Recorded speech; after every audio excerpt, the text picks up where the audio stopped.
Get that stuff out of here. It's Southwest Bias. Welcome into Southwest Bias, the only debate show with actual consequences. We got a banger for you guys today. Two opponents that are familiar with each other. Let's go ahead and meet them. Today's matchup, Shawn versus Espo. Guys, back at it again. Shawn, you're 3-1. Yes, sir. Espo, you're 1-3. Who's the New York Jets and who is the Buffalo Bills? I mean, we know who the Buffalo Bills are. Let's be real. I'm just going to come in humble and do my best. Well, all right, guys. As a reminder, if you haven't seen the show, we open up voting at the end of every show. So make sure to vote in the YouTube chat on your right. But until then, let's get to our first question.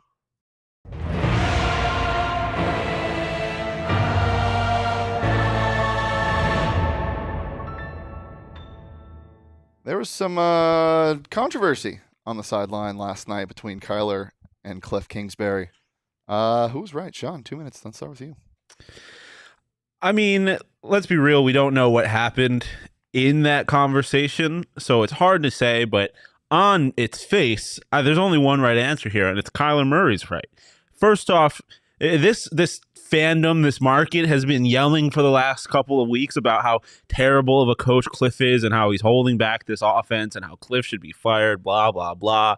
And now you want to sit here and tell me that, he was in the right in the situation. No, Kyler Murray is your starting quarterback. He's a good quarterback, not top 10, but he's a good quarterback. He knows what he's doing. And you're hamstringing him by whether it's feeding him too much information or not letting him play his game, whatever it is. People have been begging for passion, for fire out of Kyler Murray, and you finally got it. This is what you've been asking for as a Cardinals fan. Kyler is absolutely in the right here. That's not what people have been asking for. They don't want him to come off as a petulant child in the middle of it, right? That's what it looked like on national, not TV, on national internet streaming last night on Amazon. He looked like a guy that couldn't control his own emotions, and I get it. It's been a frustrating start to this, and he's not used to losing, but you basically shamed your coach in front of all your players. You're supposed to be the leader. You're supposed to be the guy that's able to handle his shit and go out there and get a win, and instead you come to the sidelines and start MFing your coach. I mean, screaming at him with the cameras on you, right? And that is just, don't do that. Handle that crap in-house, right? Don't do that. Hey, I have some news for you, Espo.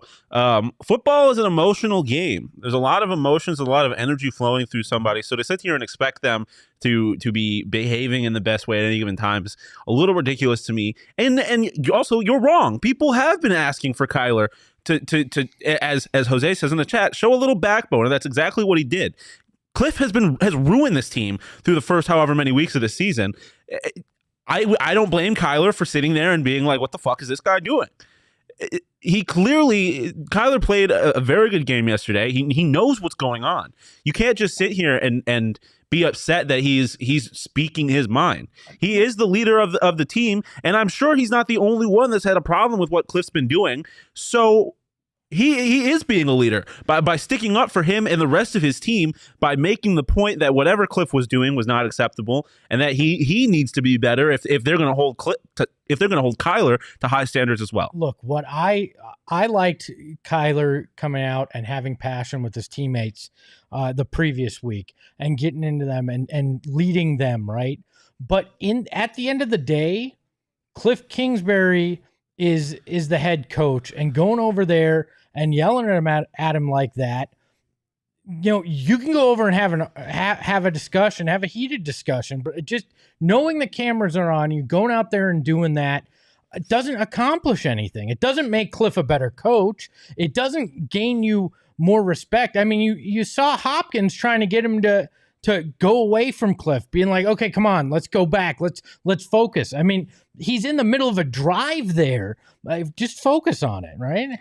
A drive that Kliff tried to kill. All I'll say is you see the same behavior from some of the GOATs in LeBron, Tom Brady, etc. When have you ever seen Tom Brady lighten to his head coach? He never once went over and MF'd Bill Belichick or Bruce Arians or anything like that. Like, teammates, sure. Yelling at your offensive line, sure. Those are the guys you're leading. But to go yell at your head coach on camera, it didn't need to happen. Just lied to everyone's face. Bam, bam, bam. We open up voting at the end. Stop it. We open up voting at the end. Hey, Oh, we open up the voting at the end of every show. Make sure the votes go into round 2. You guys, shut the hell up.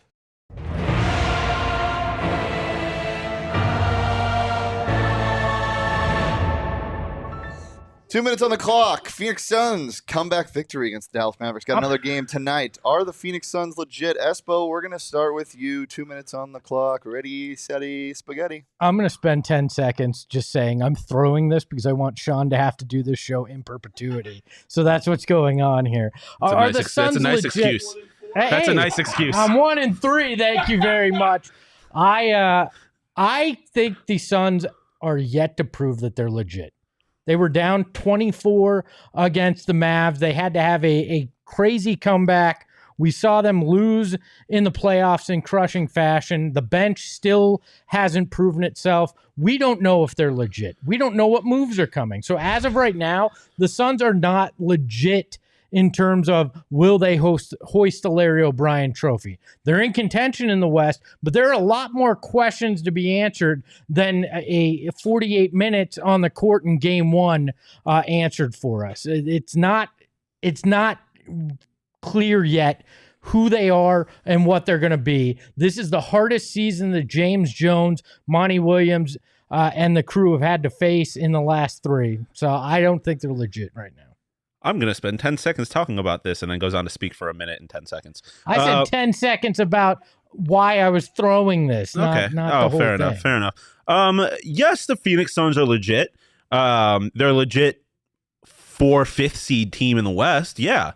I mean, let's look at what they are. They barely beat the Dallas Mavericks, a team that is, again, a middle-of-the-pack Western Conference team.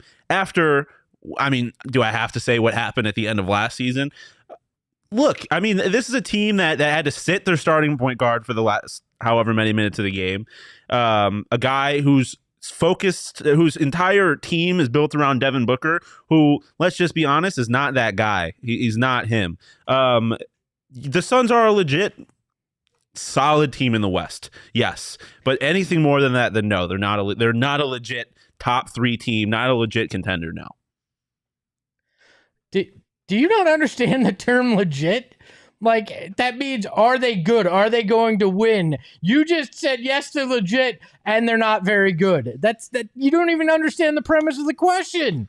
How are you, what are you actually trying to do there? No, they're not legit yet. They have to prove that they're an elite team in this league, and beating the Mavs doesn't prove that, all right?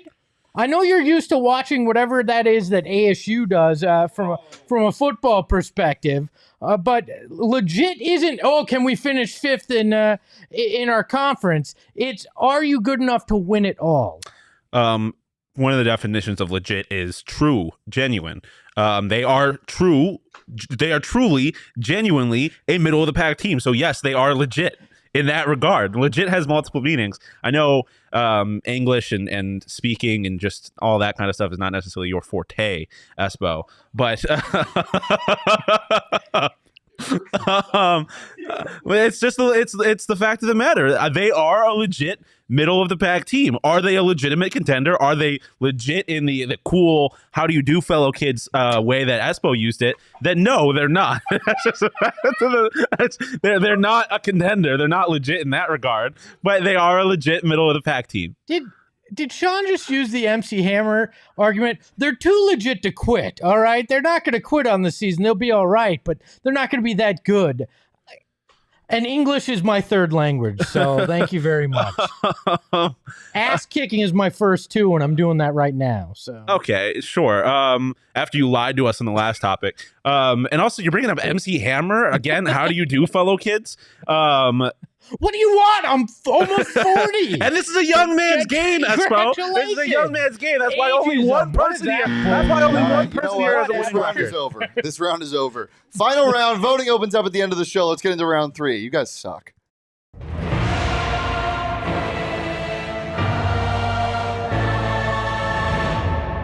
And now we get to talk about Taylor Swift. Fantastic. Shawn, we'll start with you. This could get ugly. If you have children, please cover their ears. Shawn, Yes. is Taylor Swift good? I'm going to spend an Espo 10 seconds and spend the next minute talking about no, she's not good. I mean, in what metric is she good? Is she good at protecting the environment? No, she has a ridiculous carbon footprint with all the private jets she uses drives around.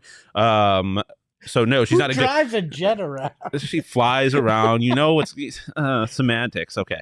So no, she's not good in that regard. Her music is just mid. Like, I don't really care. I don't know. She doesn't even know what she is. She started off as this, oh, look at me, I'm a cute little country star. And now she's making pop music. And then she tries to be a badass with the Redemption album and face off against Kanye and Kim, which made her look foolish and insincere or not legit. No, she's not good. Her music's just, yeah, I can do without her. You heard it here first. Sean DePaz defending Kanye. All right. Look, I'm going to say this in the most eloquent way I know in this language I'm very bad at, apparently. What the fuck are you talking about? Taylor Swift is an accomplished artist. She's great at what she does. She's fantastic. Do you know how many people held listening parties to listen to her album last night that dropped at midnight? Yeah, a hell of a lot more than listen to any of us, all right? I don't understand how in the hell you are losing argument for all of us. What are we doing here? What are we doing here? This is someone get Brian Flores on the phone. We got someone tanking. I'm not getting paid well. Taylor Swift is good at what she does, and what she does is use men to her advantage. She takes them, she spends a few months with them, pretending that she loves them, and then she takes their entire relationship and turns it into a fucking album. You know, how do you think Harry Styles feels? How do you think Taylor Lautner feels? When was the last time you heard his name? Oh, it was when he was dating Taylor Swift, and she proceeded to ruin his life. She's a fraud. That's just a fact of the matter. She's a fraud. Half these people lost their mind when they thought she was going to perform at the halftime show, and then they went and got a real artist in Rihanna to perform in the halftime show. She's just mid. I don't care, and it's made even worse by the fact that her fans are some of the most annoying people on the planet. And if you're a Taylor Swift fan, yes, I'm talking to you. Well, I am a Taylor Swift fan. I'm a Swiftie. One of the most annoying people on the planet. Point proven. Fuck yourself, all right? Let's make that very, very clear. Did you really just make the argument, oh, a woman is using a man to make some money? Good! Finally a woman's doing that, because men have done that to women for far too long. All right? Oh, she ruined their life. Taylor Lautner sucked as an actor. That's what ruined his life. Have not you music seen about the Twilight it. movies? Yeah, I have, and he sucked. Like, are we really turned this into Taylor Lautner versus Taylor Swift? Nobody's picking Lautner. Nobody thought, hey, that guy that's playing that werewolf in that teen movie, that guy's the next great thing. You know what? Oh, only a Taylor Swift song ruined that Oscar career. That is the dumbest shit I've heard. And Jake Gyllenhaal really looks like he's certain his career's been over. Okay, too far. Too far. All I'm going to say is there's the men that she's ruining, Taylor Lautner, and then there's the men that just so coincidentally, after leaving that relationship, just their lives skyrocketed. Harry Styles, one of the biggest solo artists in the world. Jake Gyllenhaal's in the MCU. Did you just Calvin Harris. contradict yourself in No, your own I'm just argument? saying. I'm just saying that either they get worse or they get way better after leaving her. None of them are thriving in the relationship. Man, based on your arguments, you could use a date with Taylor Swift and her to write a song about you. Okay, guys, I will open up the voting in the chat. Make sure to vote on who you think won. What? Huh? David just What are we doing? David wanted to argue the Taylor Swift thing. All right, let me open up the voting into I see what he was doing. Voting time. It's now open. Go ahead and do that. And speaking of David, voting time is sponsored by David Rodish's hair. Well, Espo's arguments were sponsored by David Rodish's hair because it's the second best afro in the office. Mine is sponsored by my hair because it's the best afro in the office. But all jokes aside, David's afro is. That was a joke. I mean, are you saying that I did have the best arguments and that my afro is the best? No, I'm just saying you weren't funny. Fair enough. No, but David, your afro is very nice. I appreciate it. David's afro looks like Shane's mustache had a baby and it just blossomed on somebody's head. It's just beautiful. And we're so lucky to have it gracing our presence today. David, I hope that was enough to get your vote because I'm going to need it. David's hair is not only fantastic looking, but it's also multi-purpose. You can store stuff in it. Yes. Best part about an afro. You can probably dry his hands on it. Yes. It's I like fantastic. keeping pens and various writing utensils in my afro. We got about 2 more seconds and the voting is over. Please vote. And it's 1, over. 2. All right. It was kind of close. Kind of. We'll see. That's 1 not and supposed to be there. 4. Uh-oh. All right. Hold on. Gotta find the music, and the crown gets to go away for now. Let's see who the winner of Southwest Bias is. 1 and